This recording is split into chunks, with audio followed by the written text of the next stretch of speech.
하나님 말씀은 요한계시록 3장 1절에서 6절입니다.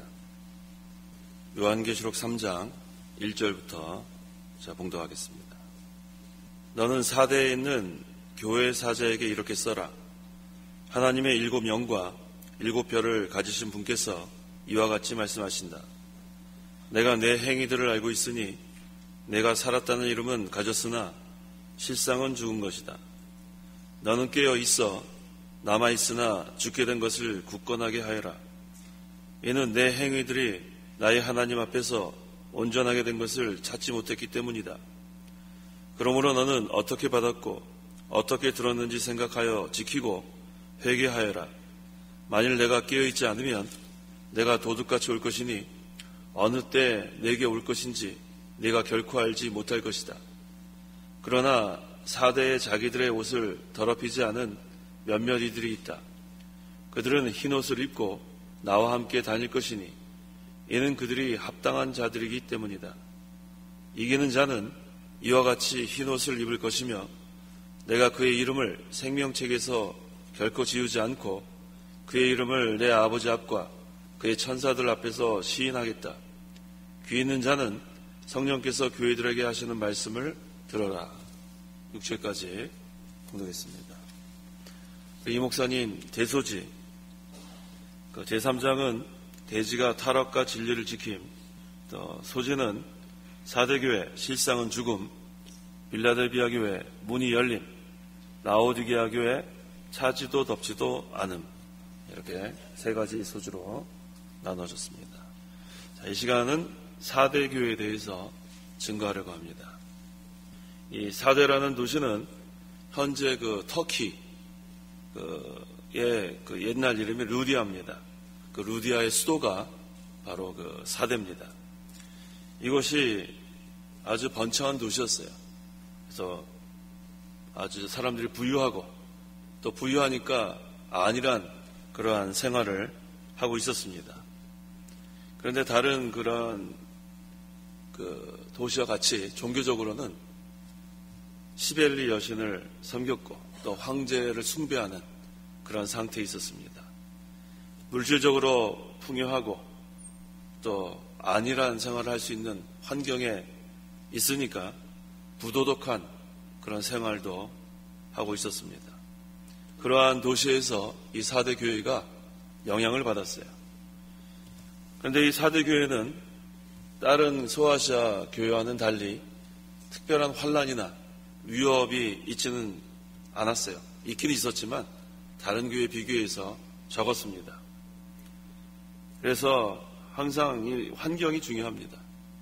환난과 핍박이 있을 경우에는 오히려 더 힘쓰고 더 기도하고 그래서 내적으로는 더 생명의 역사가 있을 터인데 이 사대교회 같은 경우는 외부적으로는 상당히 화려합니다. 발전되고 있는 것 같고 그런데 환난과 핍박이 적으니까 오히려 내적으로는 생명의 역사가 적은 또 생명의 역사가 또 끊어진 경우도 있는 그러한 교회였습니다. 하나님께서 기뻐하시는 교회는 외부적으로만 화려한 교회가 아니고 내적으로 하나님의 명령을 잘 순종해서 생명의 역사가 있는 그런 교회를 원하십니다. 1절 너는 사대에 있는 교회 사자에게 이렇게 쓰라. 하나님의 7영과 7별을 가지신 분께서 이와 같이 말씀하신다. 내가 내 행위들을 알고 있으니 내가 살았다는 이름은 가졌으나 실상은 죽은 것이다. 사대에 있는 교회 사자에게 이렇게 써라. 누가 나타나셨냐면 7영과 7별을 가지신 분이 나타나셨습니다. 7이라는 것은 완전수니까 7영은 완전하신 성령, 그 다음에 7별은 7교회의 사자, 교육자를 가리킵니다. 그런데 지금 주님께서 지금 사대교회에 나타나셨어요. 자, 내가 내 행위들을 알고 있으니 다른 소아시아 교회와 마찬가지로 주님께서는 모든 행위들을 알고 계십니다. 그래서 이 행위를 알고 계시는 주님께서 사대교회에 나타나셔서 뭐라고 말씀하셨냐면 내가 살았다는 이름은 가졌으나 실상은 죽은 것이다. 여기서 죽었다는 것은 생명의 역사가 끊어졌다는 거예요. 우리가 항상 우리 심령에 생명의 역사가 있어서 하나님과 영적으로 교통하고 또 하나님께서 주시는 능력으로 힘있게 신앙생활을 해나가야 되는데 그것이 중단된 상태를 여기서 가리킵니다. 신앙이 죽었다는 것은 우리가 잘 아는 야고보서 2장 17절에 이와 같이 믿음도 행함이 없으면 그 자체가 죽은 것이다 라고 했습니다. 행함이 없는 믿음, 그 대표적인 교회가 바로 사대교회라 할 수 있습니다. 그런데 이 사도교회는 행함이 있는데도 이와 같은 말을 들었어요. 왜냐하면 그 행위 자체가 내적으로 나타나는 생명의 역사, 그 행위가 아니고 외부적으로만 나타나는 그런 행위이기 때문에. 그래서 우리의 그러한 마음 상태가 중요합니다. 우리 마음이 항상 하나님을 향하고 말씀을 순종하려는 마음을 가질 때에 하나님께서 원하시는 행위가 나옵니다. 그런데 그것이 아니라 하나님과의 생명의 역사는 다 끊어지고 그저 외부적으로만 화려해지는 그런 행위들, 그것을 주님께서 보실 때는 내가 살았다는 이름은 가졌으나 실상은 죽은 것이다, 이와 같은 책망을 받게 됩니다. 그래서 하나님께서 원하시는 그 행위는 내적 생명으로부터 나오는 행위가 하나님 원하시는 행위입니다. 그래서 우리의 믿음 생활은 형식적이 되면 안 됩니다. 남을 보여주려고 하는 외식적인 것도 안 됩니다. 항상 우리가 속에서부터 나오는 그런 행함, 하나님을 진정으로 사랑하고 이웃을 사랑하는 가운데서 나오는 그런 행위들이 하나님 앞에 인정받는 그런 행위를 할 수 있습니다. 그래서 여기서 살았다는 이런 말씀은 안 돼요. 그냥 그리스도인이다. 그리스도인이라는 거 얼마나 좋습니까? 그 이름 자체가 참 좋은 거예요.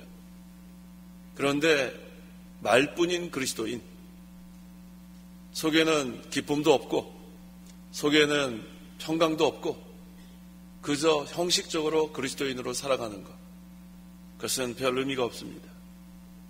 그래서 이 사도교회는 사도 바울을 통해서 복음을 받았어요. 그리고 외부적으로는 많이 발전했습니다. 그런데 실제적으로는 평강도 없고 기쁨도 없고 생명의 역사가 없는 그런 교회이기 때문에 주님께서 살았다는 이름은 가졌으나 실상은 죽은 교회라고 책망하셨습니다. 이것을 볼 때 우리가 한번 돌아봐야 돼요.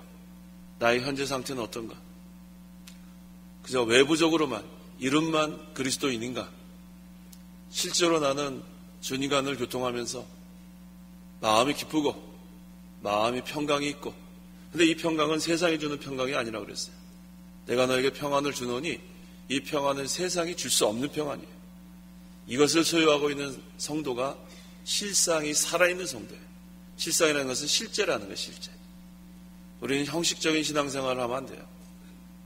그저 습관적인 신앙생활을 하면 안 되고 실제 우리 마음이 기쁘고 실제 우리 마음이 평안없고 하나님과 늘 교통하면서 날마다 새 힘을 얻는 그런 신앙생활이 실상은 살아있는 그러한 성도입니다. 2절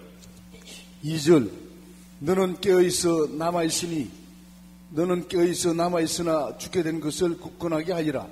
이는 내 행위들이 나의 하나님 앞에서 온전하게 된 것을 찾지 못했기 때문이다. 나의 하나님 앞에서 너희들의 행위들이 온전하게 됐던 것을 찾지 못했다고 했어요. 인정받지 못했습니다. 그래서 우리가 항상 하나님 앞에서 인정받는 행위들이 되어야 합니다.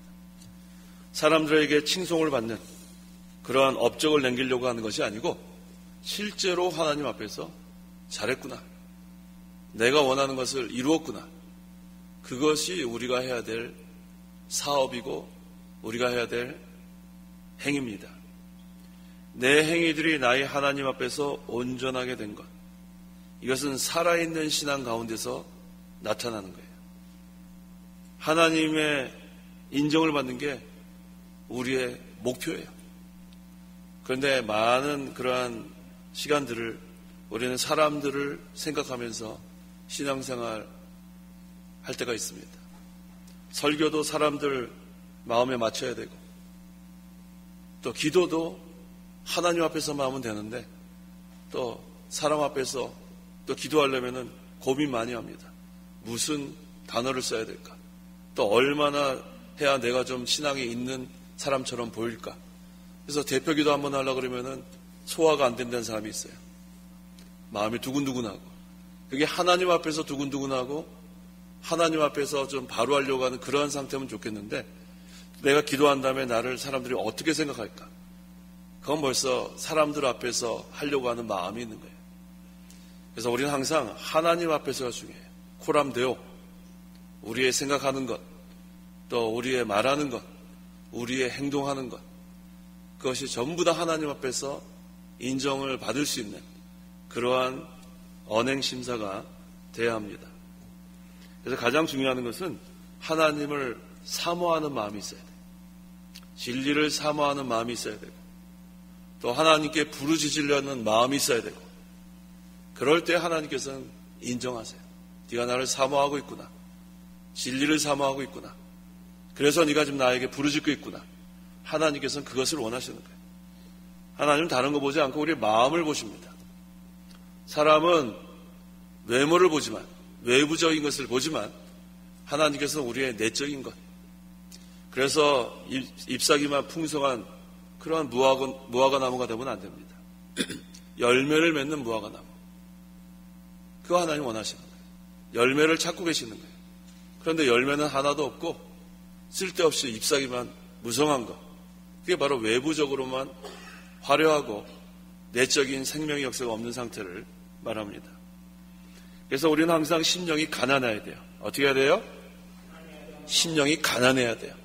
심령이 배부르면 어떻게 되는가? 누가복음 6장 25절. 25절. 지금 배부른 자들아 너에게 화가 있다. 너희가 줄을 것이기 때문이다. 지금 배부른 자들아 너에게 화가 있다. 그런데 심령이 가난한 자들은 복이 있다. 이렇게 다릅니다. 배부른 자는 화가 있는데 심령이 가난한 자는 복이 있습니다. 하늘나라가 너의 것이다. 우리 심령에 하나님 나라를 이루려면 심령이 가난해야 돼요. 심령이 가난하다는 것은 하나님을 사모하는 상태입니다. 심령이 가난하다는 것은 진리를 사모하는 상태예요. 하늘나라의 것을 찾는 상태예요. 그래서 골로새서에 위의 것을 찾으라고 했어요. 위의 것. 세상의 것을 아무리 많이 우리가 소유하고 있어도 심령이 가난하면 되는 거예요. 우리가 보통 성경에 부자에 대해서 이렇게 좋게 써 있지 않아서 부자 되면 큰일 나는 것처럼 생각하는 사람이 있어요. 부자가 잘못되는 게 아니죠. 돈을 사랑하는 것이 일만하기 뿌리예요. 돈이 일만하기 뿌리 아니고 돈을 사랑하는 것이 일만하기 뿌리예요. 우리가 잘 알아야 됩니다. 부자가 잘못된 게 아니에요. 하나님께서 재물 얻을 능을 주셔서 내가 부유하게 되면 그걸 가지고 하나님 나라에 사용하면 그것이 얼마나 복된 부자입니까? 그래서 돈을 사랑하는 것이 문제지, 내가 뭐 재물 있는 거 그걸로 하나님 나라에 사용하면 얼마나 그게 하늘나라에 쌓는 그런 일이 됩니까? 그래서 우리가 잘 알아야 돼요. 항상 하나님은 우리의 심령을 보시는 거예요. 심령, 마음. 심령이 가난한가? 하나님을 사모하고 있는가? 진리를 사모하고 있는가? 그러한 상태가 되면 하나님께 인정을 받습니다. 그래서 배부른 자들은 화가 있고 또 줄이게 되지만 심령이 가난한 자는 복이 있고 하늘나라를 소유하니까 심령의 하나님 나라를 이룰 수가 있습니다. 그래서 성도가 항상 가난해야 돼요. 심령이 늘 가난해서 하나님 말씀 하나라도 송이꿀같이. 그래서 우리가 이 하나님 말씀 하나 깨닫는 것으로 기쁨을 누려야 돼요. 저도 이번에 이렇게 사경의 준비를 하면서 이전에 깨닫지 못한 것들을 깨달을 때마다 얼마나 기쁜지 몰라요. 야, 이거구나. 그땐 내가 왜 이렇게 잘 못 깨달았을까? 이 하나님 말씀이 그렇습니다. 성경을 수십 번 읽어도 수백 번 읽어도 이 같은 말씀인데 하나님께서 깨닫게 하는 면이 또 있어요. 그래서 설교자가 참 행복해요. 설교자는 설교하기 위해서 준비를 많이 합니다. 또 연구를 많이 합니다. 또 말씀을 붙들고 기도합니다. 그때 하나님께서 주시는 그 기쁨이 있어요. 물론 이렇게 전할 때까지는 얼마나 두렵고 떨리는 그러한 상태가 있지만 또 하나님 주시는 기쁨이 있어서 또 설교자는 행복해요. 그래서 우리가 이 숨은 기쁨, 하나님께서 깨닫게 해주시는 그 기쁨을 우리가 소유하면 얼마나 기쁜지 몰라요. 자, 그래서 우리가 항상 하나님을 사모하고 또 진리를 사모하고 또 하나님께 부르짖는 그런 상태에 있어야 항상 하나님께서 인정하시고 계속해서 생명의 역사가 있습니다. 3절. 그러므로 너는 어떻게 받았고 어떻게 들었는지 생각하여 지키고 회개하여라. 만일 내가 껴있지 않으면 내가 도둑같이 올 것이니 어느 때 내게 올 것인지 내가 결코 알지 못할 것이다. 이미 받은 진리를 기억하고 지키라는 거예요. 흘러 떠나려 보내면 안 됩니다. 우리가 지금까지 많은 진리를 배웠고 또 그것을 깨달았고 그것을 지금도 소유하고 있습니다. 이거 흘러 떠내려 보내면 안 돼요. 이것을 잘 계승하는 것이 하나님께서 원하시는 거예요.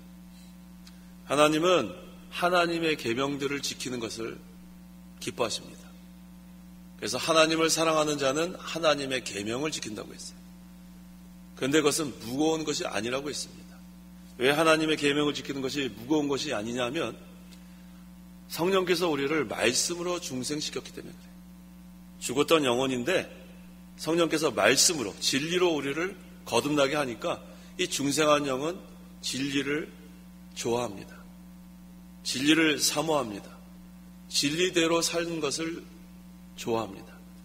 그러니까 하나님의 말씀을 순종하는 것이 자연스러운 거예요. 물고기가 물속에서 헤엄치는 것처럼. 오히려 하나님의 말씀을 불순종하면 신앙 양심에 가책이 오게 돼 있어요. 그래서 우리 믿는 사람이 갖고 있는 이 신앙 양심, 이 선한 양심은 하나님을 기쁘시게 하는 양심이고 또 하나님 말씀에 비판받는 양심이에요. 이것은 믿는 사람만 갖고 있는 양심입니다. 그래서 우리가 하나님 말씀대로 순종하면 기뻐요. 근데 말씀대로 살지 못하면 마음이 기쁘지 않습니다.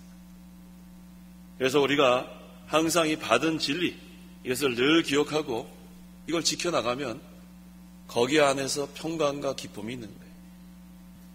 그 다음에 이것을 못할 경우에는 또 회개하면 됩니다. 이게 뭐라고 했습니까? 너는 어떻게 받았고 어떻게 들었는지 생각하여 지키고 그 다음엔 회개하여라. 잘못했으면 또 우리 하나님께서 회개할 기회를 또 주세요. 이게 하나님의 은혜예요.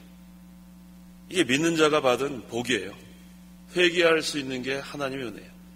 죄를 지면서도 죄를 짓고 있는 것을 모르는 게 불쌍한 거예요. 그런데 우리에게는 선한 양심이 있으니까 아이고 내가 또 죄를 짓고 있구나. 내가 또 하나님 말씀 순종하는데 부족하구나. 그러면 또 하나님께 회개하고 돌이키고 그러면은 발전하는 거예요. 발전하는 게 좋은 겁니다. 발전하는 거. 퇴보하는 게 좋아요? 발전하는 게 좋아요? 발전하는 게 좋은 거예요. 계속해서 발전하는 거. 그래서 우리가 그리스도께까지 자라나라고 했죠. 그래서 성경에서는 자라나는 것을 강조하지 퇴보하는 거 하나도 없어요. 침륜에 빠지지 말라고 그러고 뒤로 물러서지 말라고 그러고 우리는 전진하고 올라가고 그거 하나님 원하시는 거예요. 그래서 항상 우리가 독수리가 날개 치며 올라간 같은 거 시온산을 향해서 쑥 올라가야 돼. 쑥. 하루하루 올라가는 생활을 해야 합니다. 맨날 두더지처럼 땅만 파면 안 돼요. 땅 파서 뭐가 나오고 있어요. 헛된 시간을 보내면 안 됩니다. 두더지와 같이 평생 땅만 파는 어리석은 자가 되면 안 되고 위의 것을 찾는 생활, 시온산을 향해서 올라가는 생활, 신앙의 다른 박질하는 생활. 그러려면 뒤돌아보면 안 돼요. 많은 사람들이 뒤를 돌아보면서 한숨을 쉽습니다. 내가 옛날에는 이랬는데 그래서 어쩌라는 거예요. 옛날에 이랬는데 왕년 좋아하는 사람들 있죠. 왕년. 내가 왕년에 한가닥했다. 그래서 모르모르 어쩌라는 거예요. 다 쓸데없는 거예요. 뒤에 지나간 건 다 잊어버려요. 내가 젊었을 때는 그래도 내가 얼마나 예뻤는데 그래서 어쩌라는 거예요. 지금이 제일 좋은 거예요. 지금. 성경이 뭐라고 했습니까? 겉사람은 호피하나 속사람은 날로 새롭다다. 지금이 좋은 거예요, 지금. 하나님은 우리의 속사람을 보는 거지, 겉사람. 네가 오늘 얼마나 예뻤구나. 얼마나 잘생겼구나. 그거 아닙니다. 그건 사람의 기준으로 볼 때 그런 거지. 그러니까 우리가 세월이 가면 갈수록 또 약해지는 거 괜찮아요. 약해져도 우리가 속사람이 강건하면 됩니다. 또 우리가 약할 때 그리스도의 능력이 우리에게 임하고, 그러니까 자꾸만 세상의 기준으로 우리가 모든 걸 생각하면 낙심할 거 많아요. 하지만 우리는 낙심하지 않는다 그랬죠. 낙심하지 않는다. 겉사람은 후패하지만 속사람은 날로 새롭도다. 그러니까 날마다 이 새 힘을 얻는 생활, 거기에 초점을 맞춰야 합니다. 어떻게 받았고 어떻게 들었는지 생각하여 지키고 회개하여라. 자, 그 다음에 만일 내가 깨어있지 않으면 내가 도둑같이 올 것이니. 항상 깨어있어야 돼요. 주님의 날이 가까웁니다. 근데 여기 도둑같이 올 것이니라고 했지만 슬기로운 다섯 처녀처럼 예수님의 재림을 준비하고 있는 자에게는 도둑같이 임하지 않는다고 했어요. 데살로니가 전서 5장 4절. 4절.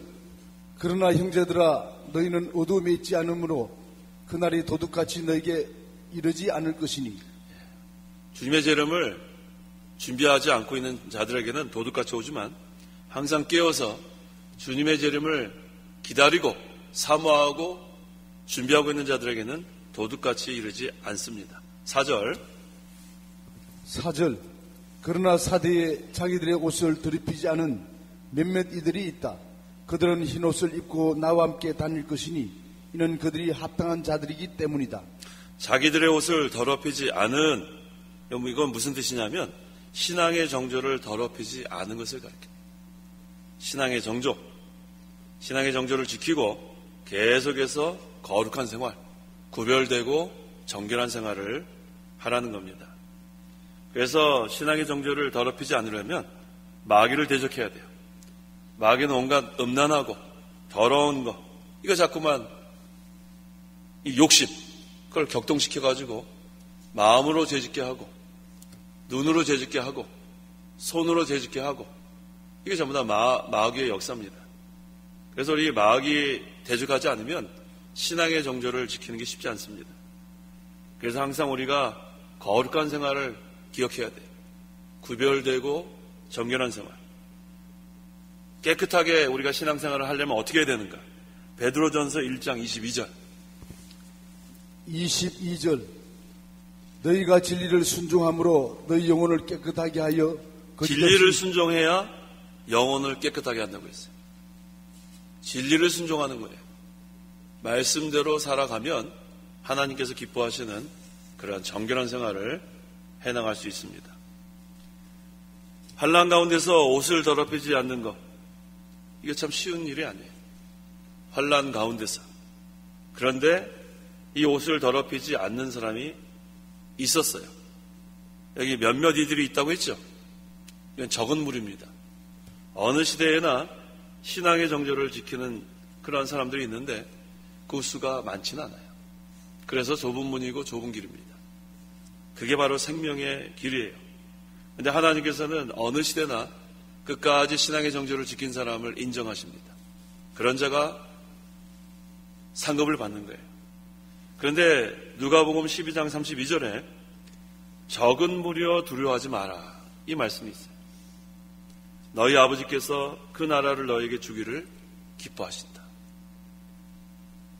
이 종교개혁 시대에도 이 막강한 세력의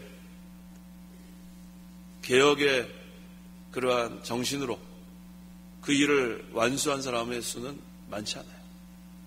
그 말틴 루터 그 95개조 그것을 독일에 있는 교회에다 갖다 붙였지 않아요? 잘못된 거 거기다 붙였어요. 그때는 그것은 결안으로 바위를 깨는 것 같아요.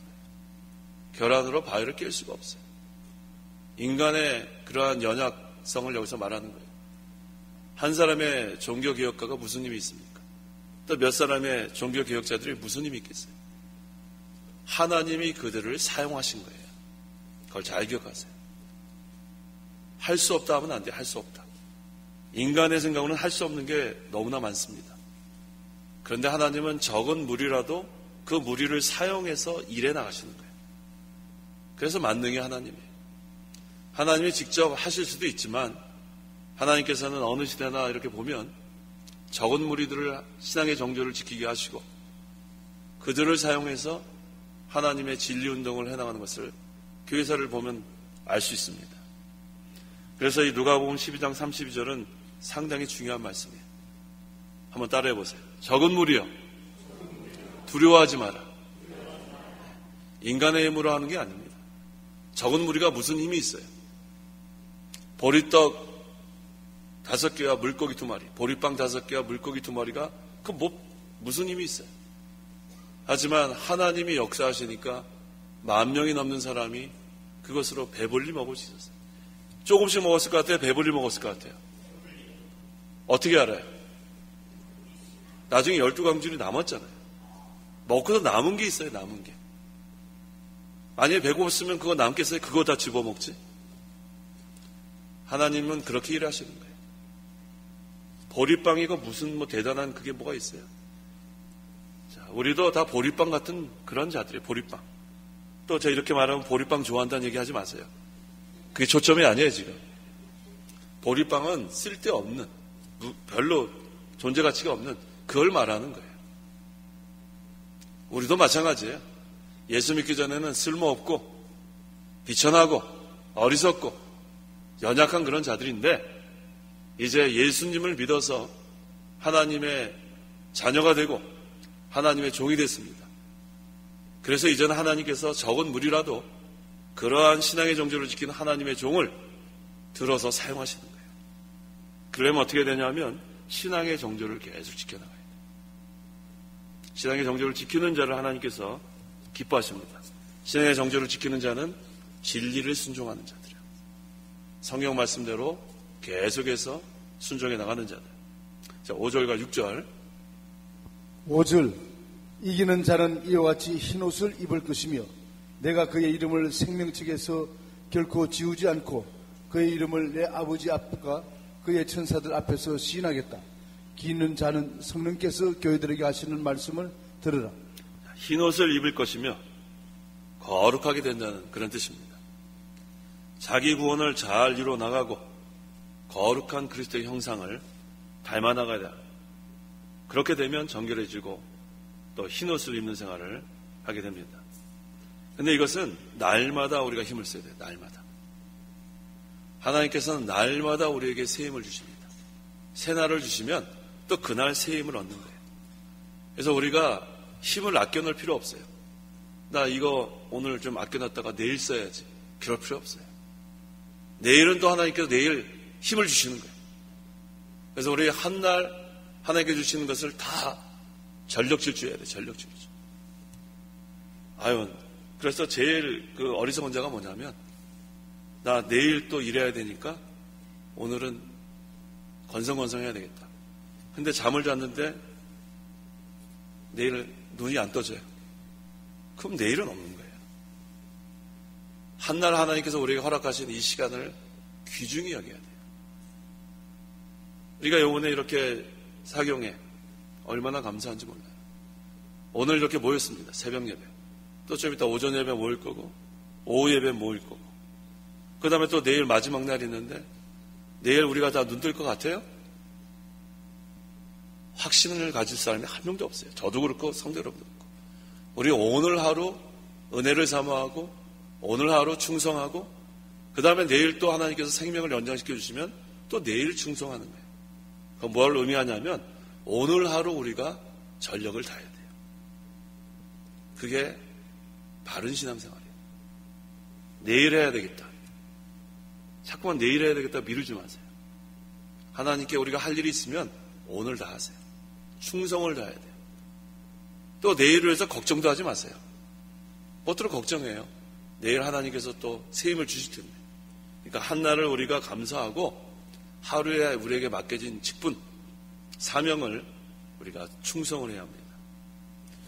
내가 그의 이름을 생명책에서 결코 지우지 않고 그의 이름을 내 아버지 앞과 그의 천사들 앞에서 시인하겠다. 이게 바로 하나님께 인정을 받는다는 거예요. 하나님께 인정받은 것처럼 좋은 게 어디 있겠어요? 이름은 인격을 가리키고 여기서 지워버린다고 했다는 것은 인정하지 않는다는 거예요. 하나님께서 무슨 생명책에서 우리 이름을 지우겠어요. 한 번 이름이 거기 기록되면 그건 지울 수 없어요. 그러니까 여기서 지워버린다는 뜻은 인정하지 않는다. 우리가 하나님께 인정을 받아야지. 그러려면은 진리를 순종하고 신앙 양심을 쓰고 그 다음에 하나님의 의를 세워나가기 위해서 충성해야 돼요. 그러면 우리의 신앙 인격도 자라나고 궁극적으로 하나님께 인정을 받습니다.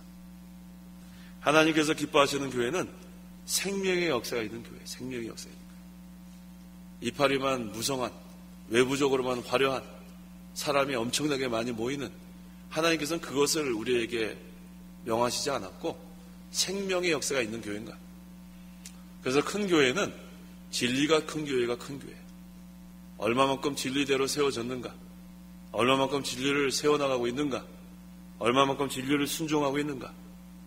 적은 무리라 할지라도 그러한 교회가 되면 인정받는 교회입니다. 그러한 교회를 하나님께서 찾고 계시는 거예요. 그런데 이 사도교회는 인정받지 못했어요. 살았다는 이름은 가졌으나 실제로는 죽은 교회다. 생명의 역사가 끊어진 교회다. 외부적으로는 그렇다고 해서 초라한 교회 아닙니다. 사도교회가 외부적으로는 아주 화려한 교회예요. 근데 그 안에 생명의 역사가 없으면 하나님이 인정하지 않아요. 적은 무리라 할지라도 개척교회가 사람이 많이 모이지 않잖아요. 하지만 그곳에 진리가 살아있고 내적 생명의 역사가 있고 그럼 몇 명 모이지 않아도 그 교회가 큰 교회예요. 진리가 큰 교회가 큰 교회예요. 그래서 우리는 낙심할 이유가 전혀 없습니다. 주님께서 역사하시는 교회가 얼마나 기쁨으로 충만한 교회가 되겠습니까? 그래서 우리가 이 교인의 수 때문에 낙심할 거 없어요. 또 교인의 수를 늘리기 위해서 인간의 수단과 방법을 사용해서도 안 됩니다. 끝까지 하나님만 의뢰하고 진리를 사모하는 자들의 모임이 되는 그런 교회, 그러면은 계속해서 내적 생명의 역사가 있는 하나님께 인정을 받는 교회로 세워져 나갑니다. 기도하시기 바랍니다. 기도하겠습니다. 하나님 아버지 감사합니다. 우리를 죄 가운데서 구원하여 주셔서 하나님의 자녀가 되고 하나님의 종이 되게 하심을 감사합니다. 우리가 하나님의 인정을 받기를 원합니다. 살았다는 이름만 가지고 있는, 그리스도인이라는 이름만 가지고 있는 그런 자들이 아니라 실제로 내적 생명의 역사가 있는 그런 성도가 되기를 원하고 그러한 교회로 세워지기를 원합니다. 적은 무리여 두려워하지 말라고 했습니다. 어느 시대나 하나님께서는 신앙의 정절을 지키는, 진리를 순종하는, 진리를 세워나가고자 하는 자들을 사용하셔서 하나님의 구원의 역사를 이루어가고 계시오니 항상 우리가 신앙의 정절을 지키고 하나님께 인정을 받아 내적 생명의 역사가 있는 교회로 세워지게 하시고 우리 모든 성도가 하나님을 사모하고 진리를 사모하고 하나님께 부르짖으며 또 잘못한 것은 회개하며 돌이키는 생활을 할 때에 하나님께서 계속해서 생명의 역사가 있는 성도로 신앙생활을 할 수 있게 하심을 감사합니다. 항상 깨어 기도해서 깨어 기도하는 재림을 준비하는 성도에게는 주님의 날이 도적같이 임하지 않는다고 했사오니 우리가 정신을 차리고 깨어서 항상 마귀를 대적하고 끝까지 신앙의 정절을 지켜나가는 그러한 성도가 될 수 있도록 저희와 함께하여 주시옵소서. 예수님의 이름으로 기도하옵나이다. 아멘.